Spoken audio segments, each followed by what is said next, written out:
예, 오늘도 하나님의 말씀을 서로 나눌 때에 하나님께서 우리 모두의 심령 가운데 생명의 역사가 함께 하시기를 축복합니다.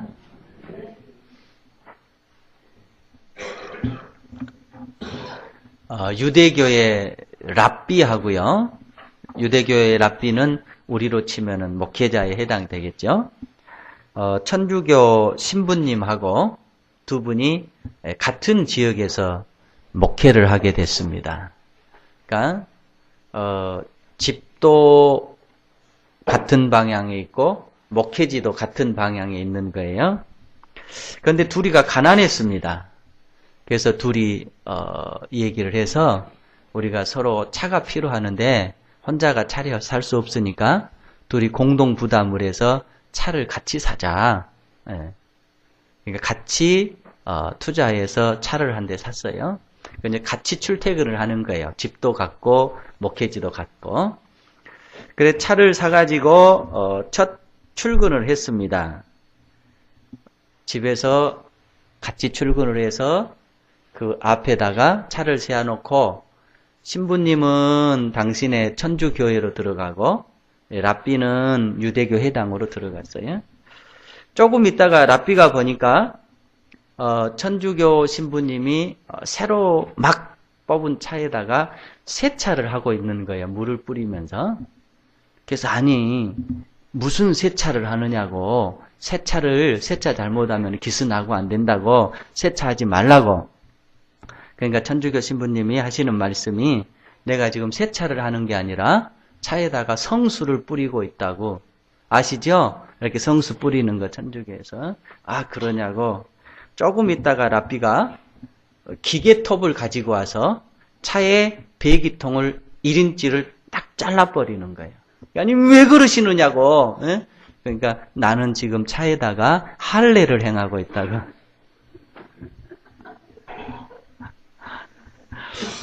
이해하셨죠? 예, 배기통에다가 할례를 행한 거예요. 탈무드에 보면 이런 내용이 나옵니다.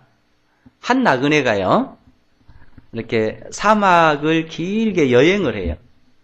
여러분, 사막 여행해 보시지 않았잖아요? 근데 우리가 익히 매스컴을 통해서 알기를 굉장히 힘들답니다.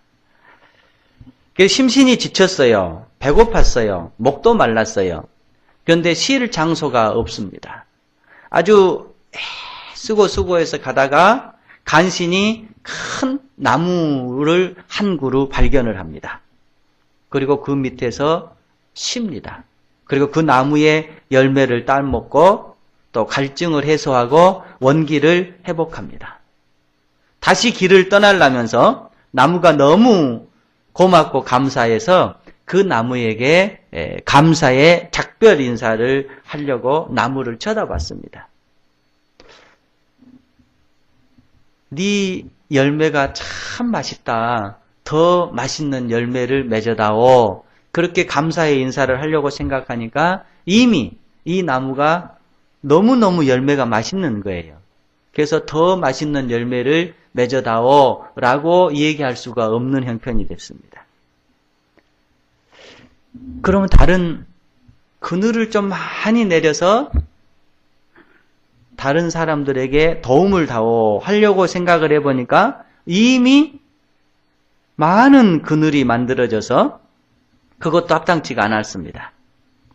아주 무럭무럭 자라다오 라고 얘기를 하려고 해보니까 그것 또한 이미 너무 많이 자랐기 때문에 그것도 합당한 얘기가 안 된 것 같습니다.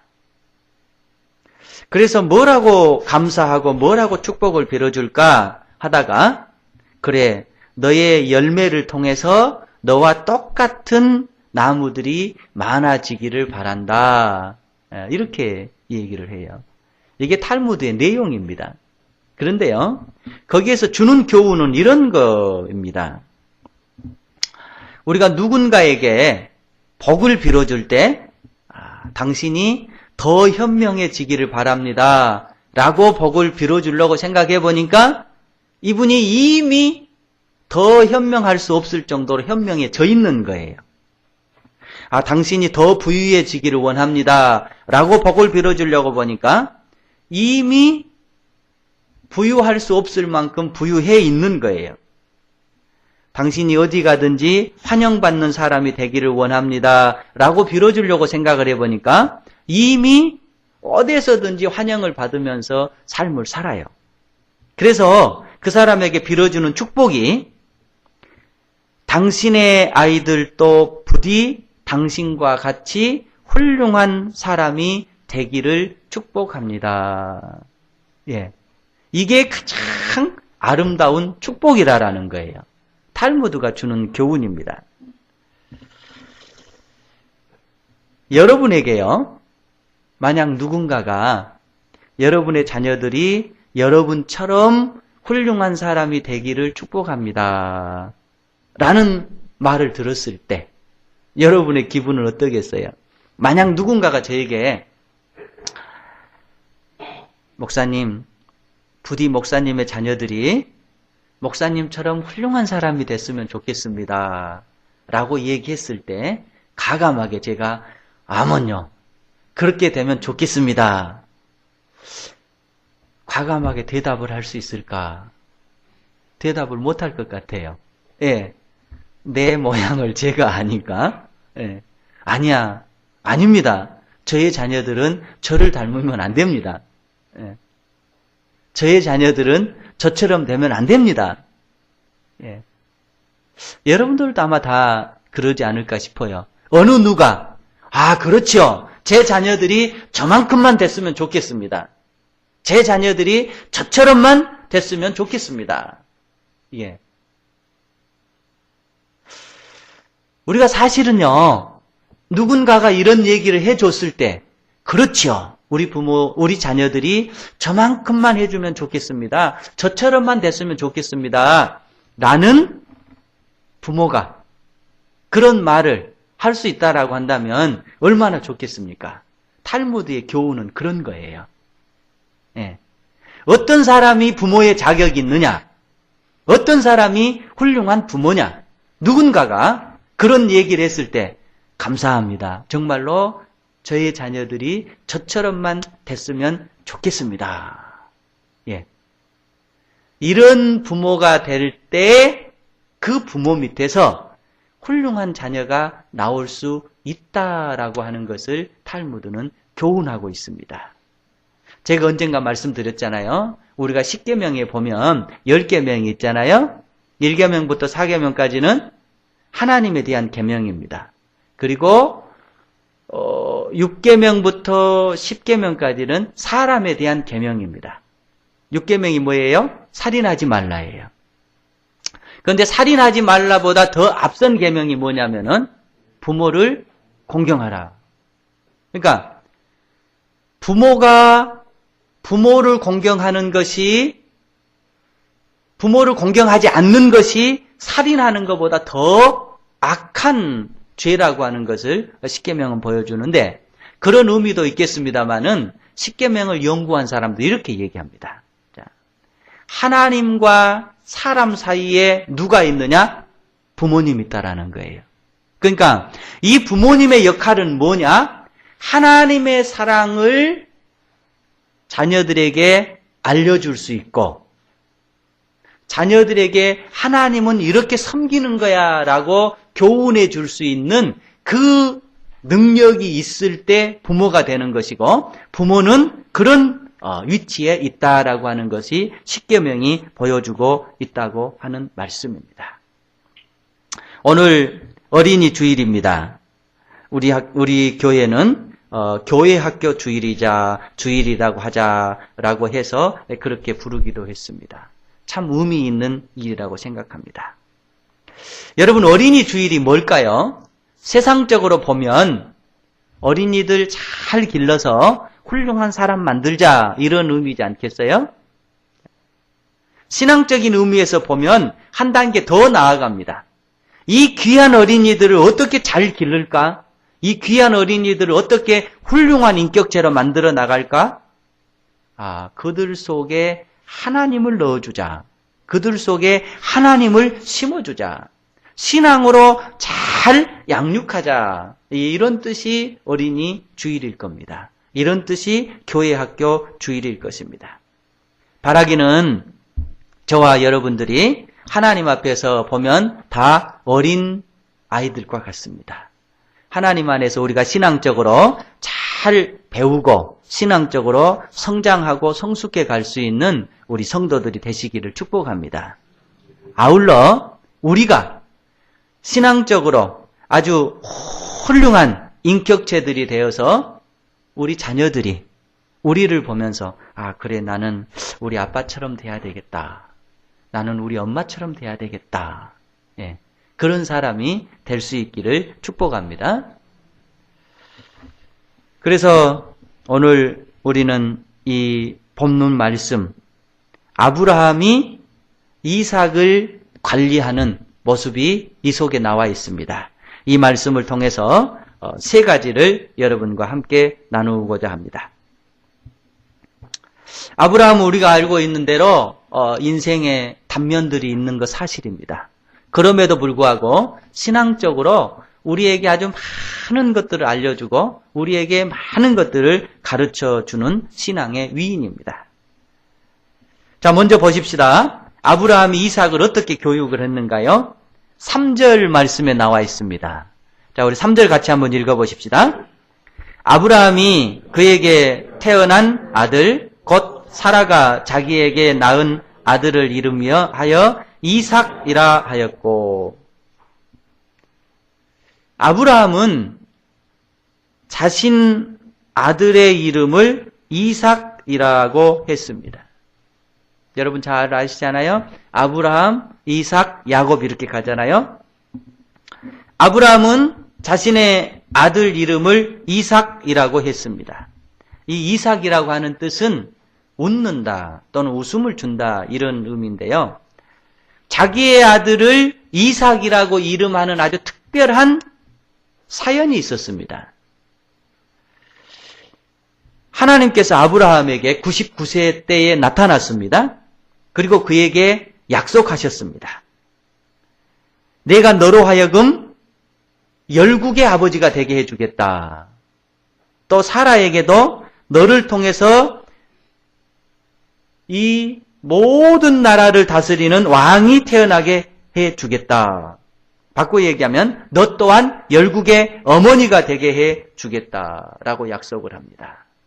그러면서요, 그 증거로 아브람을 아브라함이라고 이름을 바꿔줍니다. 그리고 사레를 사라라고 이름을 바꿔줍니다. 그러니까 정리하면 이런 거예요. 이제 너는 아브람이라고 하지 말고 아브라함이라고 해라. 그리고 내 아내는 사레라고 하지 말고 사라라고 해라. 이유인즉슨 내가 너를 모든 나라의 아버지가 되게 해주겠고 내 아내를 모든 나라의 어머니가 되게 해주겠다 말씀합니다. 자, 그때 아브라함의 반응은 어떻게 됐을까요? 17장에 보면 이렇게 나옵니다. 아브라함이 엎드려서 웃었어요. 그러니까 이거는 비웃는 웃음이에요. 그러니까 하나님 혹시라도 보실까봐 엎드려서, 그러나 속에서는 웃음이 나오는 거예요. 비웃음으로 마음속으로 이르되 100세 된 사람이 어찌 아들을 낳을까? 사라는 90세니 어찌 출산하리요? 하고 아브라함이 이에 하나님께 아뢰되 이스마엘이나 하나님 앞에 살기를 원합니다. 이렇게 얘기해요. 그러니까 이런 얘기예요. 하나님, 웃기는 소리 하지 마세요. 제 나이 100세입니다. 제 아내 90세입니다. 어떻게 제하고 아내 사이에 아들이 태어날 수가 있겠습니까? 지금 그 서자인 제 이스마엘이나 조금 잘 살게 도와주십시오. 이런 얘기예요. 하나님께서 다시 말씀하셨습니다. 하나님이 이르시되 아니라 내 아내 사라가 내게 아들을 낳으리니 너는 그 이름을 이삭이라 하라. 내가 그와 내 언약을 세우리니 그의 후손에게 영원한 언약이 되리라. 그러니까 아니다. 내가 너와 약속을 하겠다. 아들이 태어나게 될 건데 그 이름을 이삭이라고 지어라 라고 말씀을 하셨습니다. 자, 그러고 이제 1년의 세월이 흘렀어요. 근데 정말로 하나님께서 말씀하시는 대로 아들이 사라를 통해서 태어났습니다. 그걸 기억을 한 거예요, 아브라함이. 사라도 기억을 한 거예요. 그래서 1절, 2절 오늘 본문 말씀에 보면 여호와께서 말씀하시는 대로 1년 전에 말씀하신 거예요. 사라를 돌보셨고 여호와께서 말씀하시는 대로 사라에게 행하셨으므로 사라가 임신하고 하나님이 말씀하신 시기가 되어 노년에 아브라함에게 아들을 낳으리니 그래서 이삭이라고 이름을 지었습니다. 그러니까 하나님께서 말씀하시는 그 사건이 그대로 이루어진 거예요. 그래서 그 사건을 그대로 기억하면서 낳은 아들의 이름, 하나님께서 주신 이름 이삭이라고 하는 이름을 딱 거기다 붙여준 겁니다. 이 이름을 지은 이유는 근본의 원인과 또 과정과 결과를 설명하기 위해서 이삭이라고 이름을 붙여줬습니다. 그냥 이삭이면 좋겠다 아니에요. 하나님께서 말씀하신 걸 기억하면서 그에게 이삭이라고 이름을 붙여줬던 것입니다. 우리 딸아이가 아주 어렸을 때 아마 유치원에 다녔을 때로 기억됩니다. 어느 날 저하고 놀다가요. 아빠 그래요. 왜? 그러니까 아빠 나 어떻게 태어났어? 네, 그 유치원 가면 그런 거 배운가 봐요. 그래서 제가 당황스러워가지고 이렇게 얘기를 했어요. 생생하게 기억합니다. 아빠가 씨 하나를 엄마 입에다가 딱 넣어줬어. 그렇게 얘기를 했어요. 그러니까 딸아이가 하는 말이 그럼 아빠 입속에 씨 몇 개 더 있어?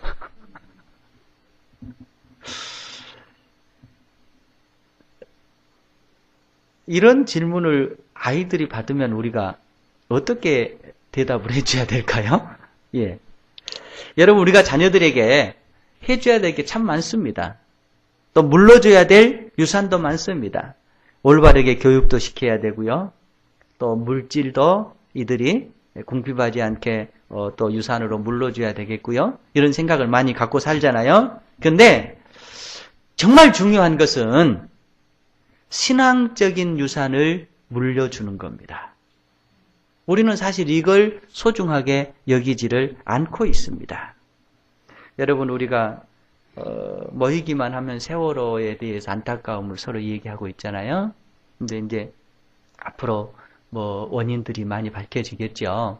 근데 지금까지 이렇게 세월호 배가 저런 사고를 당하게 되는 근본 원인은 다 그렇게 생각하고 있는 것 같아요.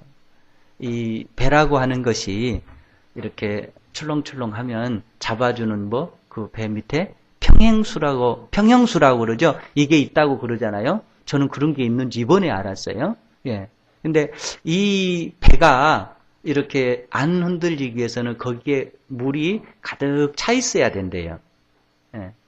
그리고 이제 사람도 실고 물건도 실고 이렇게 해야 이게 파도를 쳐도 이렇게 중심을 잡아주는데 짐을 많이 실기 위해서 이 평행수를 빼버렸다라는 거예요.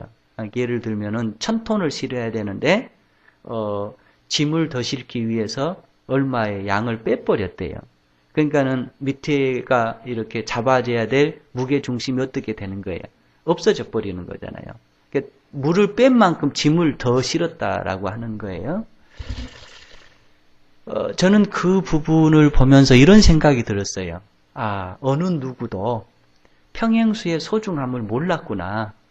짐만 많이 실으려고 했지 그 배의 생명을 잡아주는 평행수는 소중하게 여기지를 않았구나. 이걸 신앙적으로 적용해 보면 이런 거예요. 우리는 세상적으로 우리의 삶 속에 보이는 많은 것들을 실으려고 해요. 차도 실으려고 하고 집도 실으려고 하고 명예도 실으려고 하고 돈도 실으려고 하고 이건 많이 실기 위해서 우리는 뭘 빼버리느냐? 정말 내면에 나를 붙잡고 있는 평행수와 같은 하나님을 빼버리는 거예요. 사실 이거를 많이 실기 위해서는 더 무게중심이 잡히기 위해서 하나님을 더 세워야 되는 거예요. 하나님을 더 심어야 되는 거예요. 그런데 우리는 그런 게 없는 거예요. 우리가 그 사람들을 손가락질하고 그 사람들의 울분을 토합니다. 그 사실은 그 주인공이 누구냐면은 죄송합니다만 저예요. 죄송합니다만 여러분들이에요. 예. 우리는 정말 하나님의 소중함을 모르고 살아가고 있어요. 우리의 인생을 인생답게 살 수 있는 그 힘과 능력을 누가 주시느냐? 하나님이 주시는 거예요. 그럼 우리는 그걸 모르고 살아요. 그걸 외면하고 살아요. 그리고 더 싫기 위해서 정말 중요한 하나님을 우리의 인생에서 빼버리면서 살아가는 현상들이 벌어지고 있습니다. 오늘 아브라함이 이삭이라고 이름한 것은 바로 그런 겁니다. 이삭아, 내가 너를 왜 이삭이라고 하는 줄 아니? 하나님의 특별한 사연이 있었다. 하나님의 특별한 역사가 있었다. 하나님의 특별한 축복이 있었다. 그래서 너가 태어난 것이다. 하나님께서는 너를 이삭이라고 하라고 하셨다. 그래서 너를 이삭이라고 했다. 그것을 알려주기 위해서 아브라함은 아들의 이름을 이삭이라고 지은 겁니다. 여러분, 우리가 하나님 안에서 먼저 어린아이가 되어서 이 하나님의 역사를 우리가 올바로 인식해야 될 줄로 믿습니다. 여러분이나 저의 근본은 하나님이십니다. 하나님께서 사명이 있어서 우리를 이 땅에 보내셨고, 이 땅에서 그 사명을 가지고 살게 하셨고, 이 땅에서 그 사명이 끝나지는 날 우리는 하나님께로 간다라고 하는 것을 우리의 마음속에 늘 간직하면서 살아가야 될 줄로 믿습니다. 또한 우리 자녀들에게도 그것을 알려줘야 될 줄로 믿습니다. 내가 이 땅에 왜 태어난 줄 알아? 하나님께서 너를 이 땅에 보낸 거야. 너가 이 땅에서 뭐 하면서 살아야 되는 줄 알아? 열심히 하나님의 사명을 가지고 하나님의 뜻을 실천하면서 살아야 되는 거야. 그리고 어떻게 되는 줄 알아? 너의 육신의 생명이 다해지는 날 너는 하나님 나라에 가게 될 거야. 나는 너보다 먼저 갈 거야. 기다리고 있을게. 예. 우리가 세상적으로 심어줘야 될 것이 많이 있습니다만은 세상적인 것 심어주기 위해서 하나님적인 것 빼버리는 그런 누를 범하지 않으면 좋겠습니다. 우리 모두가 하나님 안에서 그런 삶을 살기를 축복합니다. 아브라함이 이삭이라고 이름을 붙여준 이유가 바로 거기가 있습니다. 자, 두 번째 이유를 한번 찾아보십시다. 4절을 읽어보십시다. 4절 말씀이에요. 그 아들 이삭이 난 지 8일 만에 그가 하나님이 명령하신 대로 할례를 행하였더라. 두 번째, 8일 만에 할례를 행했습니다. 여러분, 유대 백성에게 할례는 하나님의 명령이었습니다. 하나님의 백성은, 하나님의 언약의 백성은, 하나님의 약속의 백성은 하나님께서 다 할례를 행하라고 말씀하셨습니다. 그래서 할례는 유대 백성들이 자신의 몸에 간직하고 있는 하나님 백성의 표식입니다. 표여요. 그래서 이삭은 여러분 한번 상상력을 가지고 보십시오. 그때 그 근동의 다른 나라 백성들은 할례를 행하지 않았어요. 그러니까 유대 백성들은 다른 사람들과 비교해보면서 나는 왜 다른 거지? 늘 깨닫는 거예요. 아, 이거는 하나님 언약의 백성의 표구나 라는 것을 깨닫는 거예요.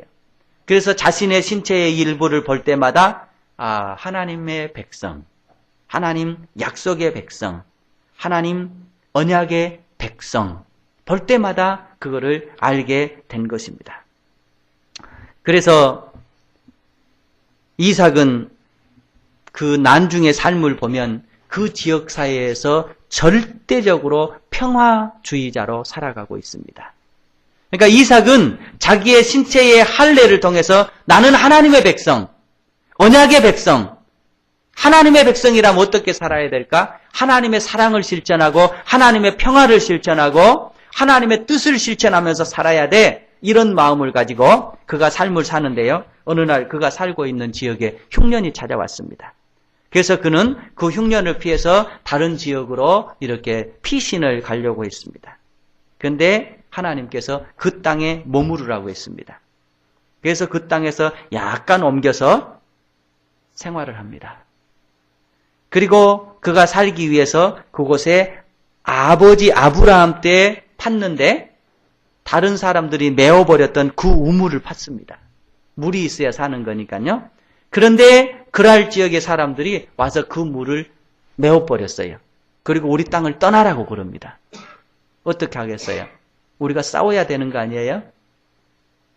이게 네 땅이냐? 같이 살지? 싸워야 되잖아요. 그런데 이삭은 외곽으로 피신해 가요.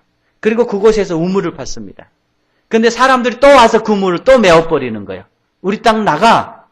이삭은 또 쫓겨나요. 또 우물을 팠습니다. 또 메어버렸어요. 또 쫓겨나요. 또 쫓겨나서 우물을 팠습니다. 그러니까 이제 사람들이 더 이상 쫓아오지를 않는 거예요. 자, 그리고 얼마나 시간이 흘렀습니다. 그리고 나서 그라랑 아비멜렉이 자기의 군대를 동원해서 와서 이삭 앞에 하해를 요구합니다. 그간 미안했다. 내가 너를 못 살게 굴어서 미안했다. 이제 우리 화해하고 서로 아름답게 살자라고 화해를 신청하게 됩니다. 그때 팠던 우물이 에색이고 신나고 르호봇입니다. 그러니까 이삭의 삶을 보면 이삭은 굉장히 평화의 삶을 살게 되었던 것입니다. 원인이 뭘까? 할례 받은 언약 백성의 삶을 살기 위한 이삭의 인생관이었던 것입니다. 그것이 자기 몸에 있는 할례에서부터 시작된 거예요. 여러분, 우리는 신약시대를 살고 있어요. 여러분이나 저나 하나님 자녀입니다. 그럼 우리는 하나님 자녀의 표식이 있어야 될 겁니다. 그 표식이 뭘까요? 우리가 좋아하는 십자가가 바로 그 표식일 것입니다. 이 십자가가 무슨 뜻이겠습니까? 하나님 사랑의, 하나님 희생의 마크입니다. 그러니까 예수 믿는 사람들은 십자가를 간직하고 산단 말이에요. 이 십자가를 간직한단 말은 무슨 말이냐? 내가 십자가를 믿습니다. 내가 십자가의 은혜를 받았습니다. 이제 그 십자가 사랑을 제가 실천하면서 살겠습니다. 이게 우리가 가진 흔적이에요. 갈라디아서 6장에 보면 이렇게 얘기합니다. 이후로는 누구든지 나를 괴롭게 하지 말라. 내가 내 몸에 예수의 흔적을 지니고 있노라. 예수의 흔적을 지니고 있노라. 사도 바울이 한 얘기입니다. 미안합니다. 제가 영문 성경을 잠깐 읽어볼게요. 이해를 돕기 위해서. Let no one cause me trouble, for I bear on my body the mark of Jesus Christ.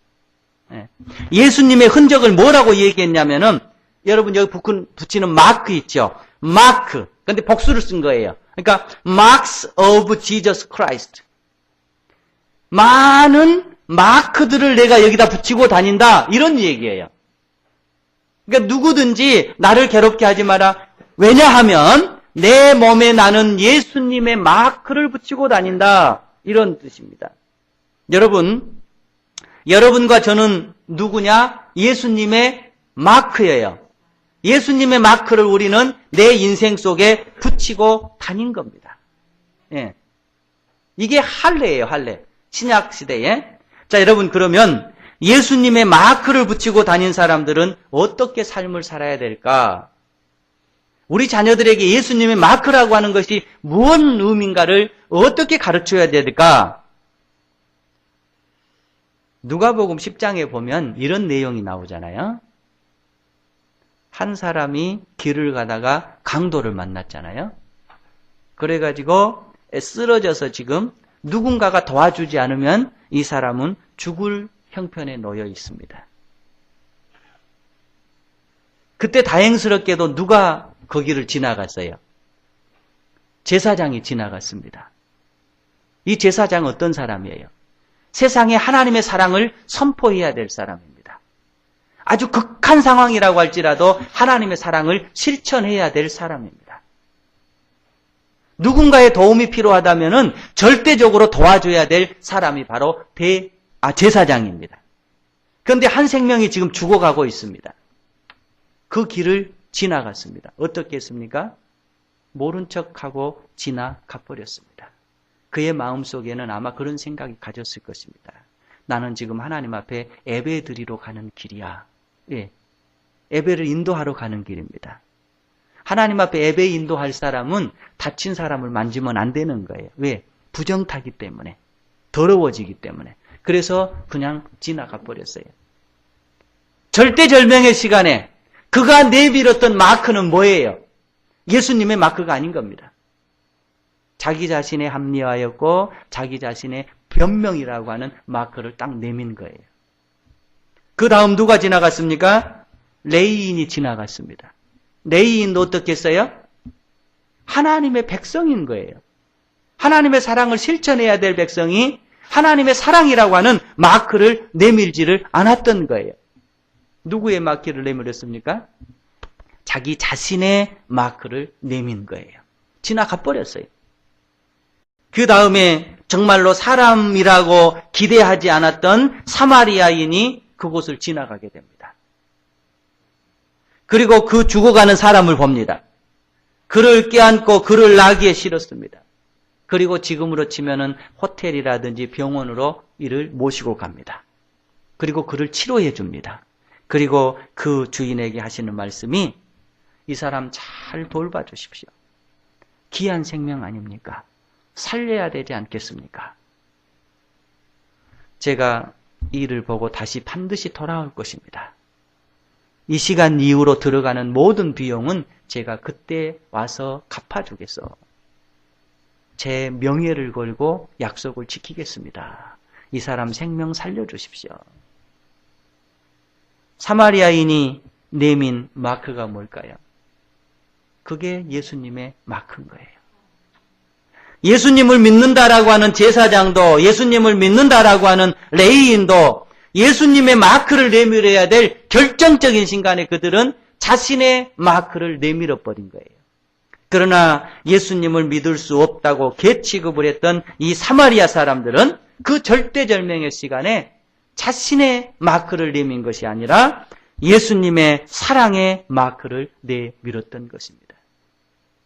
오늘 저와 여러분이 살아가면서 우리가 십자가를 믿습니다. 십자가를 통해서 제 생명이 구원을 받았습니다. 저는 하나님의 자녀입니다. 라고 말하는 의미가 뭐냐면 바로 이런 거예요. 바로 이런 거예요. 어두워져가는 세상 속에서 사랑이 없다라고 하는 세상 속에서 이기주의가 평배하다라고 하는 세상 속에서 모든 룰이 다 무너져 버렸다고 하는 세상 속에서 우리가 내밀어야 될 것은 바로 이런 겁니다. 저는 하나님의 십자가를 믿습니다. 그래서 십자가의 마크를 내밉니다. 사회 속에 예수님의 마크를 내밀고 싶습니다. 내 삶의 여건 속에 예수님의 마크를 내밀고 싶습니다. 이게 바로 할례를 행하는 겁니다. 여러분 스스로가, 제 스스로가 우리의 인생 속에 할례를 행하는 거예요. 그리고 우리의 자녀들에게도 할례를 행해주는 게 바로 이런 겁니다. 이런 겁니다. 다음 세 번째 이유를 한번 보십시다. 8절 말씀을 같이 한번 읽어보십시다. 같이 읽습니다. 아이가 자라매 젖을 떼고 이삭이 젖을 떼는 날에 아브라함이 큰 잔치를 베풀었더라. 하나님께 감사하며 아브라함은 젖을 떼던 날 큰 잔치를 베풀었습니다. 젖을 떼는 시기가 대략 성경학자들은 한 3년 정도 걸렸을 것이다 라고 얘기를 합니다. 그러니까 3년 후에 젖을 떼면서 잔치를 베풀었어요. 이 잔치의 의미가 뭘까요? 이런 겁니다. 당시에는 유아 사망률이 굉장히 높았겠죠. 10명 자녀를 낳으면 한두 명 키울까 말까 하는 시대이지 않았겠어요? 우리나라도 불과 한 40-50년 전만 보더라도 그러질 않았어요? 그러니까 한 생명이 태어나서 죽지 않고 산다라고 하는 거는 이게 기적인 거예요. 그러니까 유대 백성은 한 생명이 태어나서 죽지 않고 사는 것이 절대적으로 하나님의 은혜고 하나님의 축복이라고 하는 것을 자기의 마음속에 간직하고 사는 것입니다. 그런데 이삭이 3년 동안 잘 자랐어요. 그래서 잘 자라도록 은혜 주신 하나님께 감사하는 마음이 잔치로 표현된 겁니다. 앞으로도 건강하게 살도록 은혜 주실 것을 소망하는 마음이 잔치를 통해서 표현된 겁니다. 그 은혜를 받았던 온 가족들이 함께 축하하며 찬양하며 영광 돌리는 예식이 바로 이 잔치인 거예요. 그래서 우리가 생각하는 파티하고는 틀려요.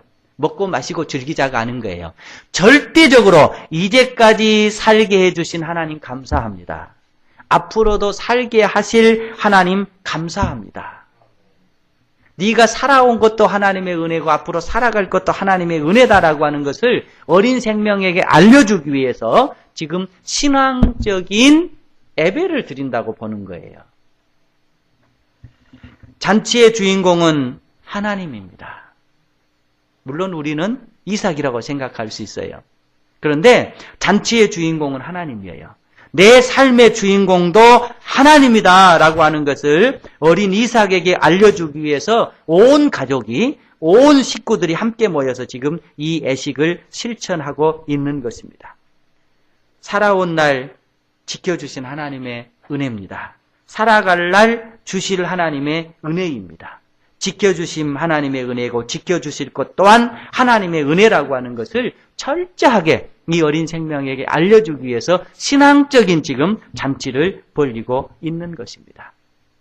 여러분, 우리의 매사의 삶이 바로 이렇게 돼야 되지 않겠습니까?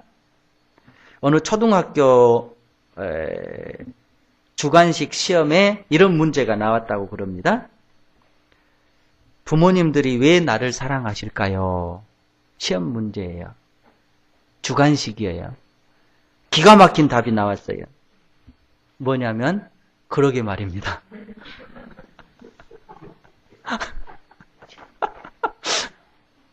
선생님이 주관식 시험 문제를 냈다니까요. 왜 부모님이 나를 사랑하실까요? 그러니까 뭐라고 해야 답일까요? 선생님 무슨 답을 원했을까요? 그런데 선생님 그러게 말입니다. 예, 우리가 뭘 가르쳐야 될까요? 우리 자녀들에게. 예, 우리는 하나님 안에서 영적인 어린 자녀들인데 우리는 뭘 배워야 될까요? 예, 하나님을 배워야 됩니다. 그리고 하나님을 알려줘야 되는 겁니다. 자, 오늘 말씀 정리를 하면 아브라함은 이삭을 교육시키기 위해서 이름도 하나님이 주신 이름을 지었습니다. 그리고 하나님의 말씀대로 살도록 하기 위해서 그에다가 신앙적인 마크를 딱 붙여줬습니다. 그리고 3년의 젖을 떼면서 네가 오늘까지 살아온 게 뭔 줄 알아? 하나님의 은혜였다. 앞으로 네가 살아갈 날이 뭔 줄 알아? 하나님의 은혜다. 라고 하는 것을 알려주기 위해서 신앙적인 파티를 하고 있습니다. 여러분, 우리 모두가 하나님 안에서 아브라함처럼 그렇게 하나님을 소중하게 여기며 살아갈 수 있기를 축복합니다. 또한 우리 자녀들에게 특별히 5월의 가정의 달, 또 어린이 주일, 교회 학교 주일을 맞이해서 우리 자녀들에게 아브라함이 이삭에게 하나님을 심어주기 위해서 애쓰고 수고했던 것처럼 우리 자녀들의 인생 속에 하나님을 심어주기 위해서 애쓰고 수고하는 성도들 되시기를 축복합니다.